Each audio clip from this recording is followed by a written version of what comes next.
Olá, seres do submundo. Como estão hoje? Tem tido ótimos pesadelos? Bom, galera, espero que todo mundo tenha um ótimo feriado, aproveite bastante, se divirta, se descanse, sabe? Coloque o pé pra cima porque afinal todo mundo precisa descansar, né? Eu tô aqui de novo pra sempre trazer um entretenimento pra vocês, espero que vocês estejam gostando. Porque realmente eu me esforço o máximo pra tá aqui pra vocês. Eu queria pedir uma coisa também, galera. Pra quem não sabe, esse podcast também tá no YouTube. Então, quem tiver de bobeira e puder ouvir no YouTube, que ouça por lá também. Porque ajuda muito nos números lá, ajuda bastante a divulgar o canal. O canal lá realmente não é muito expressivo como é aqui no Spotify. Porque a maioria das pessoas ouve aqui pelo Spotify. E realmente ali há uma cobrança de fazer o podcast crescer também ali no YouTube. Então quem puder ouvir por lá, nossa, você vai ajudar bastante mesmo. E se puder se inscrever no canal também, vai ajudar bastante. Lembrando que continuem deixando os comentários, eu leio todos, eu leio de todo mundo, realmente leio um por um. Eu ouço tudo o que vocês têm pra dizer. Normalmente eu respondo e eu posto lá também no Instagram, quando é mais expressivo assim, posto lá com uma resposta. Então deixem comentários que eu prometo que eu vou postar lá no Instagram com respostas também, tá bom? E lembrando que o podcast é mantido por patrões. E se você quiser apoiar o podcast, é só acessar o Apoia-se, o Catarse ou o Patreon e encontrar lá o melhor apoio pra vocês, tá bom? E chega de falação, eu sou o Bruno Lima e esse é o Sobre o Mundo Terror.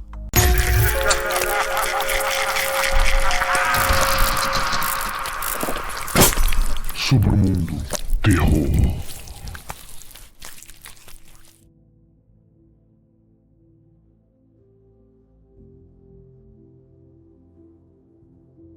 O Dr. Daniel Vance era um homem inteligente demais para o seu próprio bem. Aos 40 anos era professor de dinâmica dos fluidos com uma mente feita de normas e números.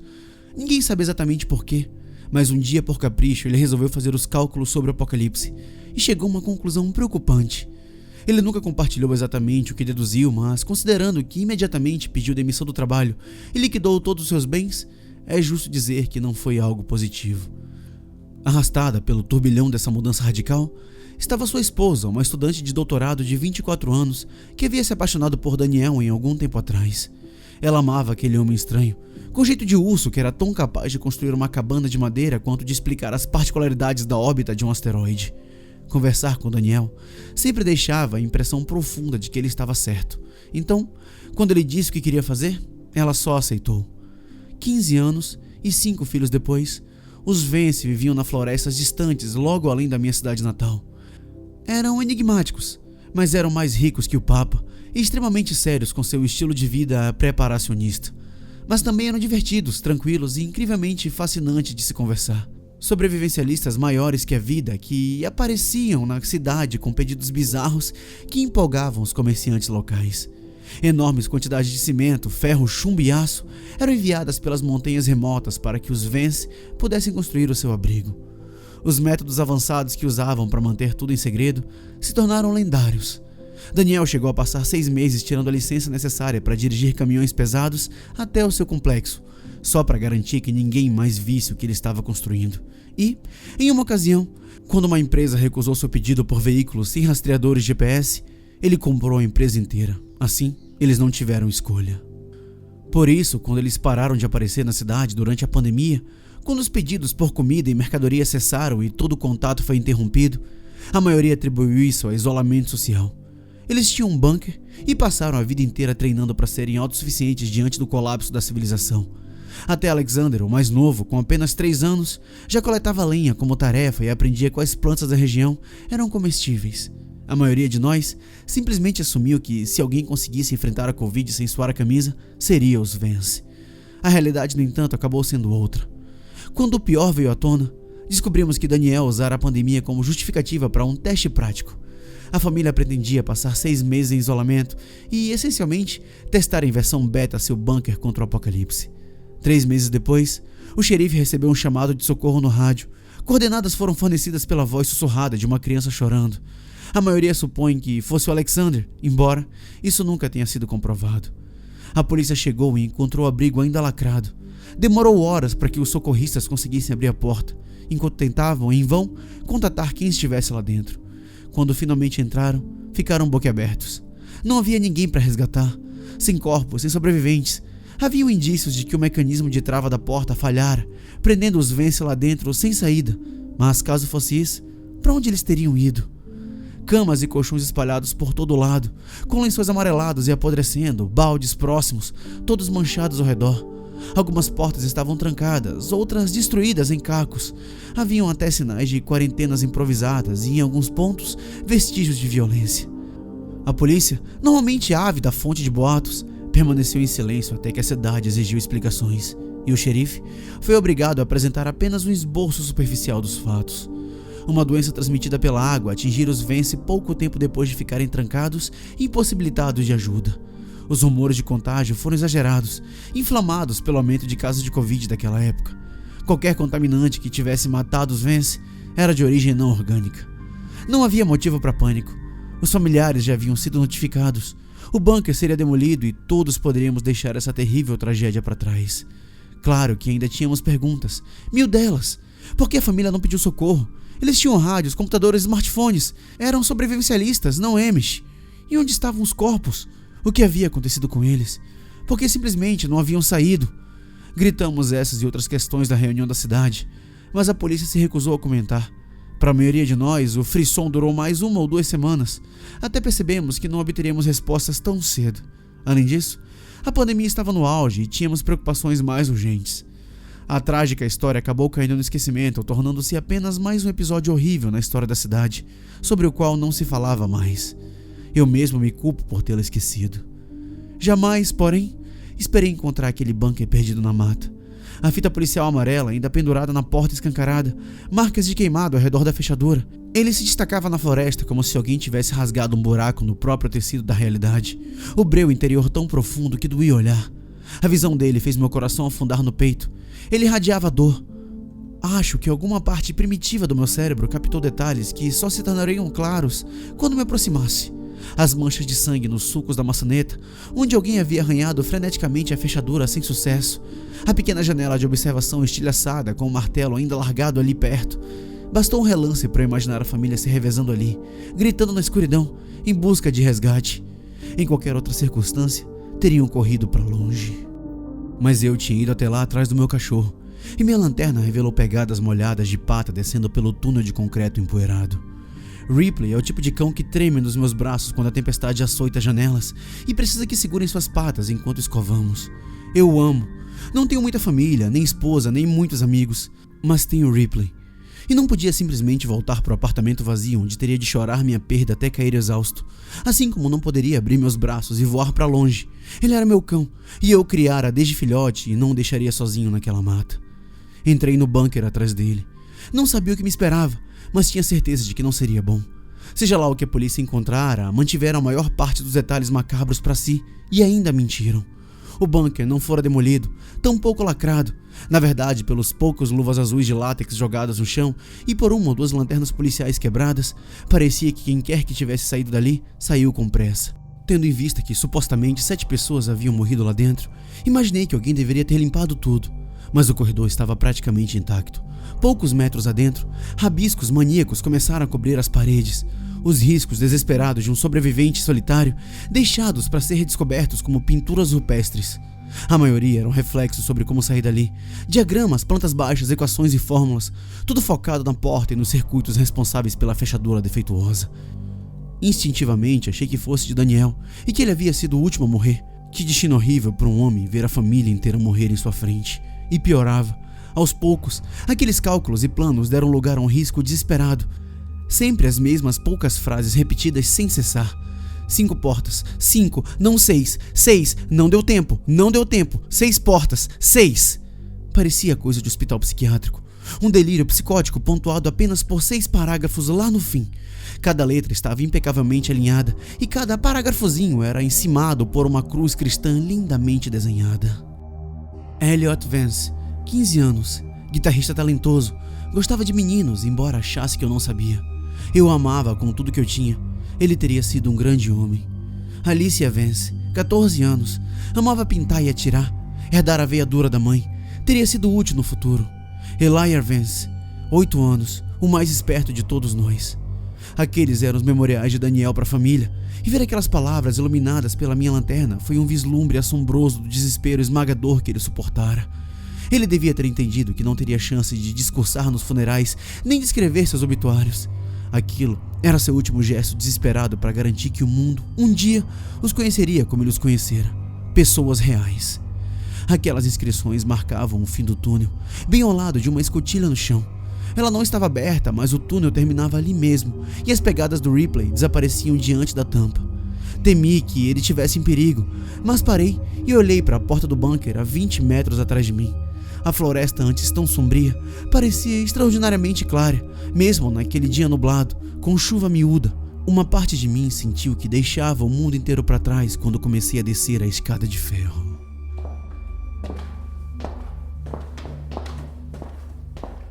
Entrei em um grande salão circular, atulhado de móveis e recantos multifuncionais.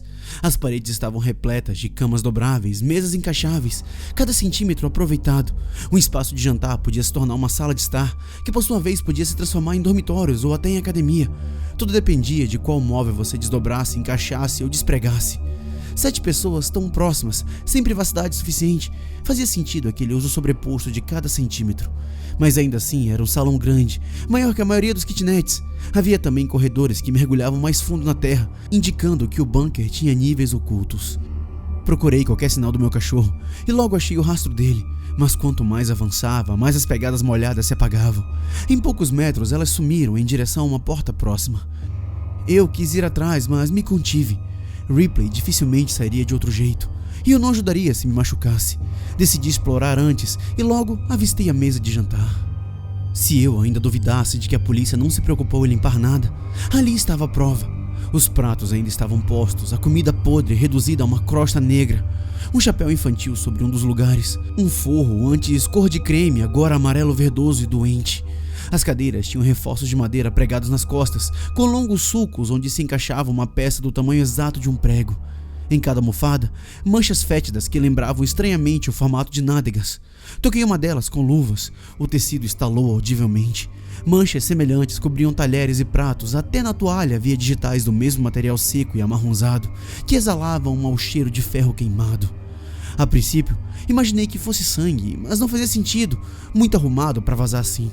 No encosto de uma das cadeiras, a mancha afinava exatamente onde a cintura de uma mulher ficaria, criando uma silhueta quase perfeita.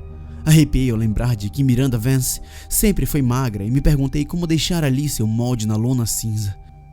Com a luz da lanterna, notei que aquelas manchas pareciam nos lugares mais improváveis. Sim, havia em camas e cobertores e manchas no assoalho, esperadas no aposento de doentes. Mas por que uma mancha no chão parecia a figura de uma criança encolhida em posição fetal?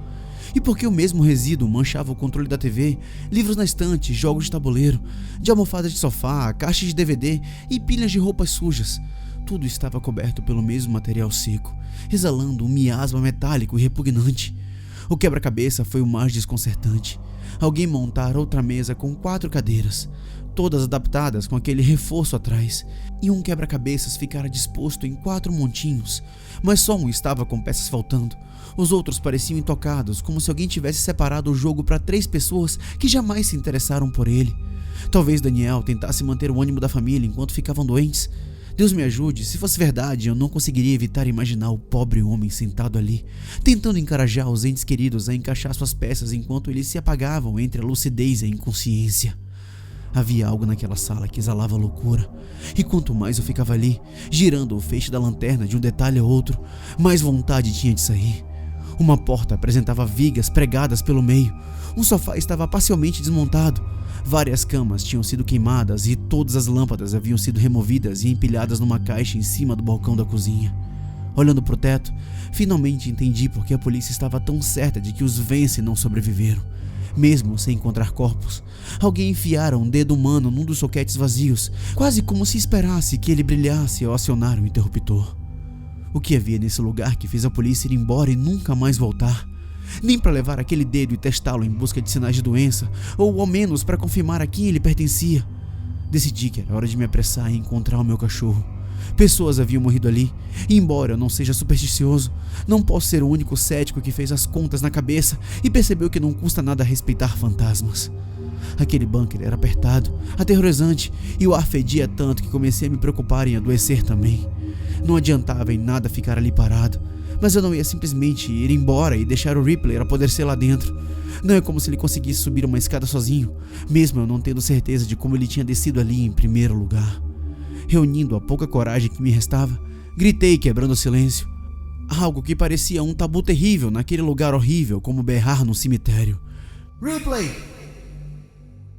Esperei na esperança de ouvir o tac-tac das patas dele, mas por longos momentos houve apenas aquele tipo de silêncio que faz você imaginar se alguém ou algo na escuridão está prendendo a respiração, fingindo ser mais um pedaço de nada, esperando o momento certo para finalmente se revelar pelas suas costas. A TV ligou num estalo de ruído branco tão alto e repentino que eu gritei.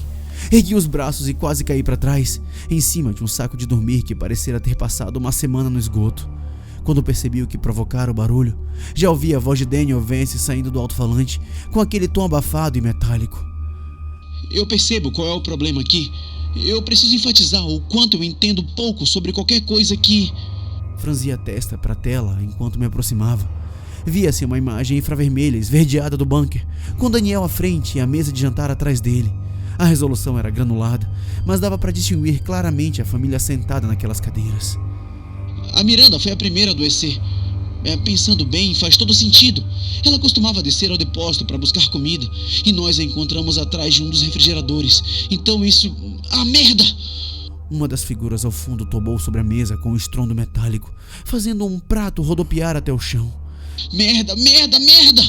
Murmurou Daniel, levantando-se para ajudar a mulher pelas costas e erguê-la. A Miranda nunca gostou das minhas refeições mesmo. Esses suportes são bem melhores do que a fita. Todas aquelas horas passando fita para fixar as cadeiras nunca funcionou, mas os ferros encaixam direitinho na espinha e com uma pequena adaptação é só prender na cadeira. Assim todo mundo consegue sentar para jantar. Eu tô trabalhando em algo parecido para a noite de jogos em família. Daniel aproximou-se da câmera, ergueu-a do tripé com um sorriso e varreu o olhar pela mesa do jantar. O que vi quase fez minha lanterna cair no chão. A família dele estava há muito tempo morta. Rostos cadavéricos, narizes sumidos, lábios retraídos revelando sorrisos horríveis. Eram cadáveres, claros como o dia, mesmo na resolução baixa do infravermelho. A única coisa que lhes dava ar de vida era o reflexo da câmera nos olhos, que brilhavam na escuridão. E mesmo assim, Daniel parecia alheio a tudo. Ele bagunçava o cabelo de Elliot, beijava a esposa na bochecha, passava a mão no ombro de uma das meninas, pegou o pequeno Alexander na cadeirinha e imagino que o confortou. Eu não tenho certeza, porque desviei o olhar sem coragem de ver o pobre garoto de perto. Olhos desviados da tela. Não pude evitar iluminar a mesma mesa de jantar com a lanterna e estremecer ao finalmente entender o que eram aquelas manchas. Não era exatamente sangue, mas chegava perto. Carne se liquefazendo, abandonado por meses. Daniel não dera descanso aos corpos da família. Ao invés disso, os mudara de lugar em lugar e os manipulava, vivendo como se nada tivesse realmente mudado. Olhando onde as manchas se acumulavam, vi um padrão claro. Ele os colocava para dormir, servia-lhes a janta, erguia-os para ver TV ou entregava-lhes seus livros favoritos. Eles até ficavam ali como cascas sem vida, enquanto Daniel esperava completar um maldito quebra-cabeça. A ideia me horrorizou até o osso. De volta ao trabalho, não faz parte do projeto original. Não há vaga do outro lado, não consta na planta. O Elliot não acreditou em mim. E quem acreditaria? Eu construí cada centímetro desse lugar, mas não instalei aquela porta de armazenamento no nível inferior. Revisei as câmeras e as fotos que tirei durante a obra. A parede era lisa, mas agora a porta está lá e deve levar a algum lugar. Não sei quando ou por que ela se abre, mas ela se abre. E da próxima vez eu estarei pronto, porque preciso saber o que há do outro lado. E por que isso fez isso conosco? Sozinhos aqui embaixo, muitas vezes todos dormindo ao mesmo tempo. Qualquer coisa pode ter nos degolado e acabado de vez, mas não fez. Foi se movendo com calma, e eu tenho que saber por quê. Aquilo levou nossos rádios, computadores e telefones, um a um. Nenhum de nós percebeu até ser tarde demais. Eu ficava dizendo às crianças que cuidassem melhor dos seus pertences e, enquanto reclamavam, imaginei que os telefones estivessem atrás de alguma estante. Onde mais poderiam estar num bunker lacrado? Mas não eram crianças. Olhando para trás, há tantos sinais. Quem continuava arrancando as lâmpadas? Quem esvaziava as pilhas das lanternas? Quanto tempo vivemos com isso antes de percebermos que não estávamos sozinhos? Será que estava ali a cada passo? Uma porta do nada que leva a lugar nenhum, pelo menos na maior parte do tempo, porque eu sei com certeza que ela nem sempre dá para uma parede em branco. Há algo atrás dela. Eu posso ouvir algo se mexendo lá dentro, a respiração úmida estremecendo nos pulmões, um som horrível que ouço circulando por esses corredores quando acha que estou dormindo. Enquanto eu ouvia Daniel fascinado por esse desabafo estranhamente cativante, um movimento chamou minha atenção. A câmera infravermelha, filmando no escuro, mostrou apenas um emaranhado de ruído uniforme. O que eu tinha visto? Eu pausei a gravação e retrocedi. Apertando os olhos, notei 2 pontinhos de luz na escuridão, bem acima do ombro de Daniel. Lentamente, a imagem se revelou na minha mente. Sabia o que eu estava vendo, e meu sangue congelou. Miranda Vance vira a cabeça, e os olhos sem vida brilhavam enquanto se fixavam na parte de trás da cabeça de Daniel. Nem adianta sair nessa altura. Eu não sou médico, mas aquela porta emite radiação suficiente para, matar uma família de 7. Se nenhum de nós estivesse tocado nela, ficar na mesma sala é arriscado, mas não letal. Mas pelo jeito como adoecemos, ficou claro que nossa curiosidade nos venceu um por um e chegamos perigosamente perto. Ou talvez não.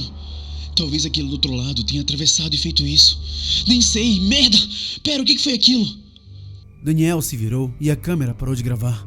A imagem congelou em um homem solitário, brilhando como uma estrela na lente, enfrentando uma escuridão insondável rasgada apenas por 6 pares de olhos brancos e luminosos. Naquele momento, eu tornei-me dolorosamente ciente da minha posição em relação à mesa e tive o pressentimento cruel de que, se eu me virasse, aquelas cadeiras não estariam vazias. Eu veria os Vance, todos eles, inclusive o Daniel me aguardando. Cabeças viradas, corpos deixados para apodrecer por anos na escuridão. Atrás de mim algo se moveu, respirou, alto, rápido. Eu sabia o que era. Eu sabia. Veio em minha direção tão depressa que quando senti algo quente e molhado tocar minha mão, eu gritei. Só para o ser recuar de repente. Mas então, sem hesitar, ele saltou em cima de mim e me jogou no chão. Eu chorei enquanto Ripley lambeu meu rosto. Ele tremia e, pior de tudo, permanecia em silêncio, o que não era normal. Ripley nunca foi um cão silencioso, nem ao me receber, nem quando estava empolgado como agora. Mas fosse o que fosse que ele vira lá embaixo, agarrou-se a mim e cravou as patas nos meus ombros como se quisesse ser carregado no colo, algo que ele já não cabia há anos. Eu comecei a gargalhar de felicidade, e até no escuro senti o rabo dele balançando. Brincadeiras à parte, senti só alívio por tê-lo encontrado, e chamei ele pra gente sair de lá. Ergui-o, esforçando-me sob o peso, mas sem ceder ao cansaço, e fui em direção à escotilha. Não foi fácil subir 3 ou 4 degraus, mas consegui e empurrei a tampa. Primeiro com uma mão, depois com as duas. De novo, com toda a força que tinha, mas a escotilha não se mexia. Comecei a socar com os punhos, mas só ganhei um punho dolorido. A trava tinha emperrado quando, de alguma forma, a alça fora quebrada de uma só vez. Agora eu precisaria de um alicate ou algo para cortar a barra de metal que a mantinha fechada. Minhas mãos não conseguiram movê-la, nem eu consegui forçar pela força bruta. A barra tinha quase 1 polegada de espessura e, no mínimo, eu precisaria de ferramentas para ter acesso a ela daquele lado. Ao menos dá para consertar, eu pensei, descendo de novo para recuperar o fôlego. Na parede, eu vi um diagrama simples do bunker desenhado em giz. Tinha 3 andares. O inferior era o depósito. Daniel mencionara isso antes e eu notei que ele o riscara com um grande X vermelho. E o superior estava marcado como um alojamento, onde eu me encontrava. Mas o andar do meio dizia oficinas, e foi ali que entendi que encontraria o que precisava. Havia uma porta que dava para uma escada de concreto e, de pé no topo, iluminei o corrimão em espiral sem saber o que esperava ver. Lá, haviam só sombras duras e a sensação de algo podre subindo no ar. Um cheiro que coçava a garganta e queimava um pouco os pulmões. Será que a polícia chegou a descer até esse ponto? Será que viram o que eu vi naquela TV e simplesmente foram embora? De algum modo, achei improvável que isso bastasse para fazer todo o departamento do xerife correr. Então, teria sido outra coisa. Algo que apavorou dezenas de homens armados. Algo que estava muito provavelmente lá embaixo. A porta. Eu desci em silêncio. A princípio pensei em deixar Ripley para trás, mas depois de tê-lo perdido uma vez, decidi que arriscaria tudo para tê-lo ao meu lado. Além do mais, ele andava mais quieto do que eu, e não me apetecia descer aquelas escadas sozinho. Ele me acompanhou, apenas com o suave tic-tac das patas no concreto. Um som profundamente reconfortante enquanto eu lutava para manter a lanterna firme na mão e a respiração sob controle. Desci um andar até a oficina, exatamente como se espera. Um espaço amplo, cheio de geradores, tanques de combustível e água, caldeiras, aquecedores, basicamente tudo que se precisa para sobreviver sem poder sair por causa da radiação. Fios, canos e tubos serpenteavam de uma ponta a outra, e mesmo os anos depois, a maior parte das máquinas ainda zumbia na escuridão absoluta, algo profundamente perturbador. Ao encarar aquele emaranhado de formas agressivas e maquinário industrial surgindo das paredes e do chão, estremeci e procurei ao redor, encontrando rápido uma área que Daniel isolara para uso próprio. Cerca de 1/5 do espaço total, com uma grande bancada de trabalho e equipamentos de usinagem de altíssimo nível. Tudo muito bem utilizado. Tornos, serras de fita, furadeiras, lixadeira de cinta, maçarico de solda, tudo que um homem precisa para ser autossuficiente. E Daniel andara ocupado. Eu não faço ideia do que exatamente ele estava trabalhando, mas havia um braço apoiado na bancada sobre uma pilha de papéis que escurecera com o tempo, parecendo embebida em saliva de tabaco. No quadro branco, um diagrama desbotado mostrava que me parecia uma articulação esférica. Naquele momento eu pensei na fita, no mecanismo de Daniel para manter a família ereta, e olhei para aquele braço tentando não vomitar. Não sei se ele trabalhava em membros articuláveis ou se tentava restaurar os restos em decomposição depois que começara a se desmanchar, mas o tamanho correspondia a um pré-adolescente, e ele deixara o braço ali, como se fosse um relógio desmontado. Faltava-lhe um dedo. Quão louco ele era? Perguntei-me, tapando o nariz e remexendo caixas atrás de um alicate grande ou uma serra a arco. Ripley recuou com barulho, mas quando vi que ele não iria fugir, continuei puxando caixas na esperança de achar ao menos alguma ferramenta para cortar aquela maldita barra de metal. No fim, consegui um alicate de cortes, uma barra de ferro e um alicate pesado. Um foi pro bolso, o outro ficou preso no cós da calça e o terceiro segurei firme na mão, grande demais para esconder no corpo. O alicate de corte era pesado, o que me deu algum conforto, mas logo achei que não bastaria. Algo se moveu na escuridão. Lá fora, naquela selva retorcida de sombras projetadas pelos tubos e fios que ligavam uma máquina a outra, uma figura se mexeu, magra, mas inconfundivelmente humana no contorno. Eu não pude deixar de lembrar do que eu vi na fita. Será que aquilo era real? Talvez o Daniel tivesse armado algo, fio de pesca e um motor, sei lá. A ideia de que aqueles corpos estivessem se movendo por conta própria. Eu não podia ter tanta certeza. Podia? Era um pensamento aterrorizante, que minha mente agarrara por puro pânico, só isso. E então, eu os vi. 2 pontinhos brancos refletindo para mim do fundo daquele cômodo abarrotado. Ripley já atrás de mim, aninhou a cabeça na minha perna, apertou-se ainda mais contra mim e soltou um rosnado quase inaudível. O comportamento de um cão apavorado, prestes a fazer xixi de medo. Só um pedaço de metal, eu me disse, mas a lanterna tremia tanto na minha mão que mal conseguia ver direito. Só 2 pontinhos de metal. Eles piscaram e começaram a vir na minha direção. Se ainda restava dúvida, ele se dissipou quando vi uma mão pálida emergir na luz. Corri direto para a escada e comecei a subir. Mas ao dar 1 ou 2 degraus, vi algo agarrado ao corrimão lá em cima. Um punho podre, só um naco de carne murada com os dedos reduzidos a ossos. Sem querer, levantei a lanterna por reflexo e me deparei com o rosto inchado de um cadáver sem pelos me encarando. Nem sei dizer se era um adolescente ou o próprio Daniel, mas virei instintivamente e encontrei outro corpo cambaleando em minha direção, saído da oficina. Eu estava encurralado, sem saída, e eu sentia um líquido quente e viscoso na minha perna. Percebi que Ripley finalmente molhara a calça. Um cão adulto, rabo entre as pernas, tremendo, feito filhote, implorando para ser erguido. Meu Deus, eu precisava que ele aguentasse só mais um pouco. Eu não podia pegá-lo no colo, mas também não podia deixá-lo para trás. Sentei para onde correr, desci correndo e entrei no depósito. A tentação foi parar ali embaixo, onde o ar era ainda mais espesso e minha respiração soava abafada, quase distante. Mas bastou olhar para cima e ver 3 pares de olhos me observando de cima para eu sair dali e disparada pelo corredor até topar com uma porta. Abri ao acaso e vi uma despensa padrão, só que quase todas as prateleiras estavam tombadas e a comida apodrecia no chão. Havia 1 ou 2 estantes de pé, com caixas opacas que se tornavam um esconderijo perfeito. Ali, decidi me agachar e apagar a lanterna. Entrei e então percebi que eu não estava sozinho. A porta parecia normal. Entendi porque Daniel ficou confuso. Parecia uma das outras portas daquele nível, mas era diferente. Tinha altura e largura exageradas. Ficava a uns 40 centímetros do chão e o metal inteiro estava enferrujado, como se envelhecido, fora de sintonia com o resto dali. Ao redor da guarnição brotava musgo úmido, daqueles de pântano, e a cada poucos segundos pingava um líquido oleoso, igual ao que se vê no asfalto depois de chuva. Isso, por si só, até podia ser normal naquele bunker úmido, mas a goteira era horizontal, contrariando a gravidade. A cada pingada, um filete comprido voava para o outro lado da sala, batendo na parede oposta e criando um charco do tamanho de uma pessoa completamente sem explicação. Lembrei-me das palavras de Daniel sobre radiação e, por instinto, afastei-me daquela poça e da porta, encostando-me no canto mais escuro e silencioso que encontrei, puxando Ripley junto e rezando para que ele não me denunciasse.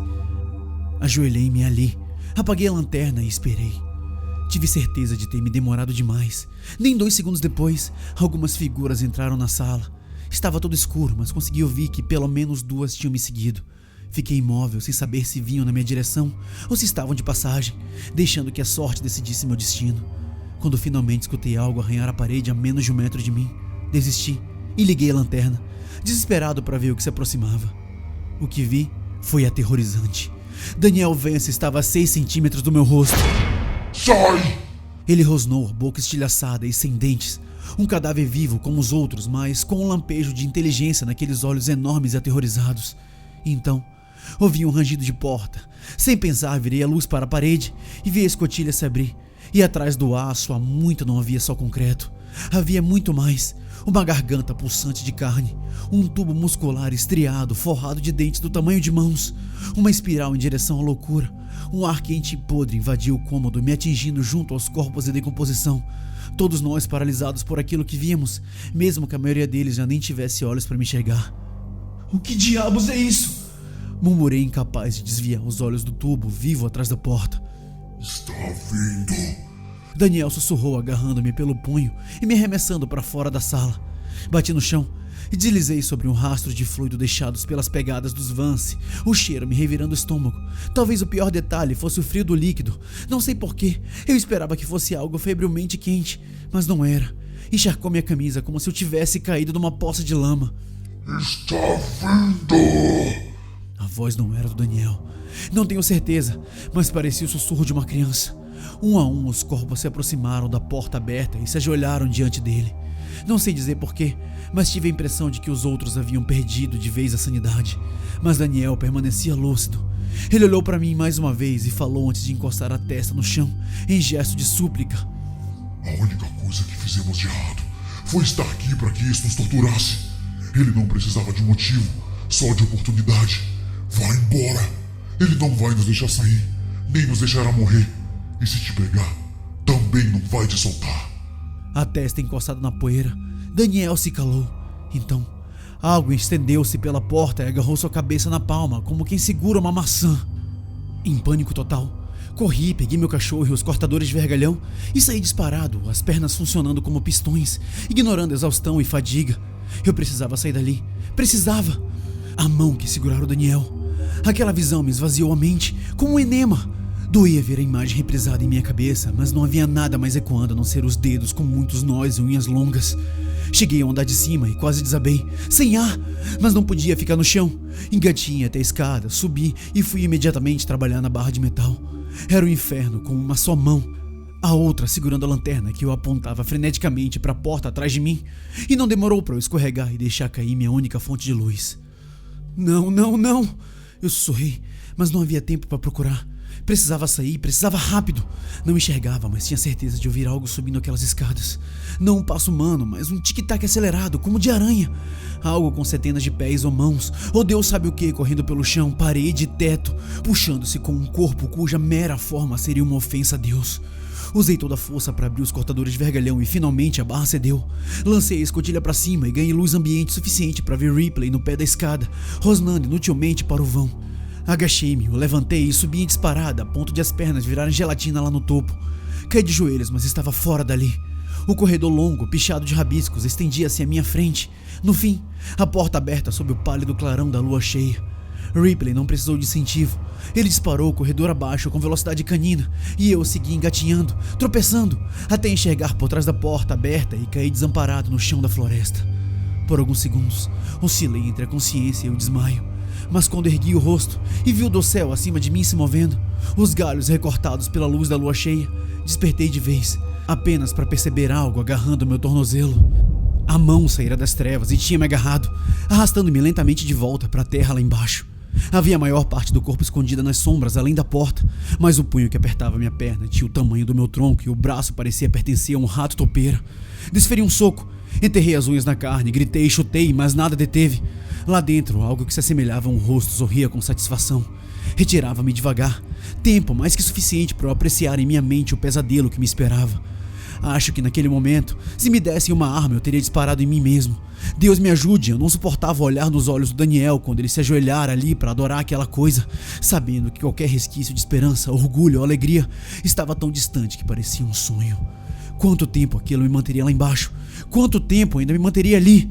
Chorei feito uma criança, sentindo a mente se partir enquanto eu buscava em vão frear aquele puxão infernal rumo às sombras. Chutei a terra, arranquei punhados de solo com as mãos, procurando raízes, canos, qualquer coisa em que me segurasse, mas não impediu o avanço. Faltava um palmo para a porta quando Ripley apareceu. Aquele cão que temia aspiradores, sacos plásticos e portas que se fechavam sozinhas.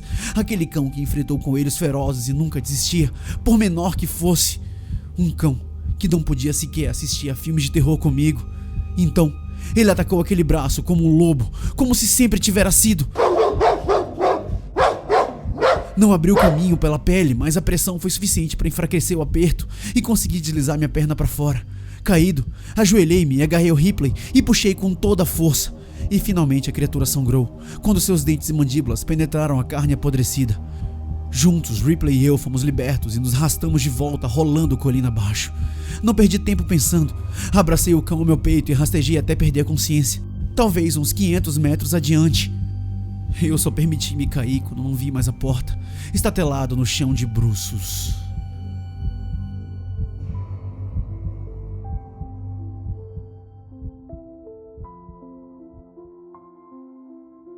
Os médicos disseram que eu tinha pneumonia. Até fazia sentido, suponho. Eu poderia até ter acreditado se não fosse a visita do xerife, fazendo perguntas estranhas enquanto eu jazia no leito, querendo saber se eu realmente vira o que vira. Eu fugi do assunto o melhor que pude. Não tinha interesse em perseguir aquele pesadelo, descobrir se era real ou não. Pelo menos não enquanto eu estivesse quase me afogando na própria infecção. Para ser justo, compreendia porque a polícia pouco fizera para lacrar aquele lugar. Já pensei por vezes em ir lá e terminar o serviço eu mesmo, mas até hoje eu tenho pesadelos sobre ser puxado para a escuridão, além daquela porta. Não apenas da escotilha, do bunker, mas daquela porta secreta lá embaixo. Aquilo que vira era um tipo de loucura. Tenho certeza e penso frequentemente nas palavras do Daniel. Ele não precisa de um motivo, só de uma oportunidade. De algum modo, os Vence foram essa oportunidade. Talvez tenham construído o bunker sobre uma linha de energia telúrica, ou um ponto fraco entre dimensões, ou no local de antigos rituais satânicos. Não importa ao certo. Entraram na escuridão achando que ali seria seguro para esperar o fim do mundo. Mas algo os esperava lá embaixo, aguardando a chance de pegar uma família de 7, trancá-los sem saída e tirar-lhes lentamente tudo o que pudesse. Eu mudei de casa depois disso. Eu não tive escolha. Não foram só as lembranças. Foi o rádio de ondas curtas que guardei no porão, objeto que meu pai me deu quando eu era menino. Deus, eu tinha esquecido dele, até acordar um dia com um som de ruído branco ecoando na escuridão. E enterrado naquele barulho, havia um leve sussurro de homem, voz quase irreconhecível, mas eu sabia com certeza que era dele. Deixe-nos ir. Deixe-nos ir. Deixe-nos ir.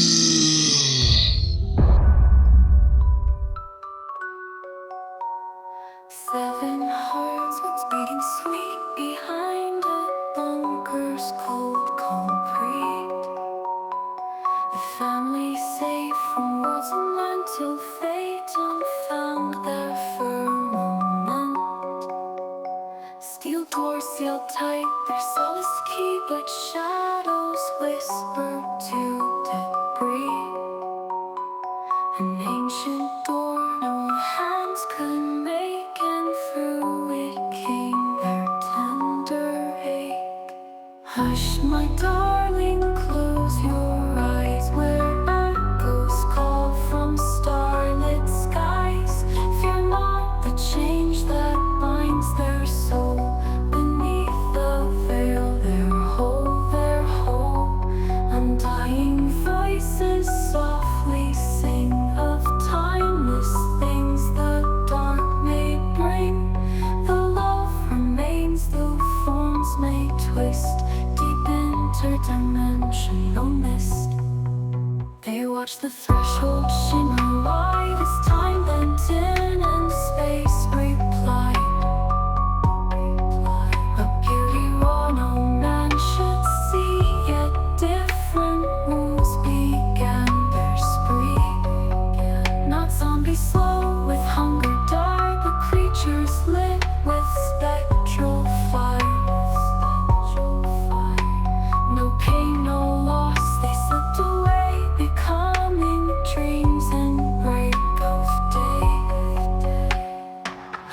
my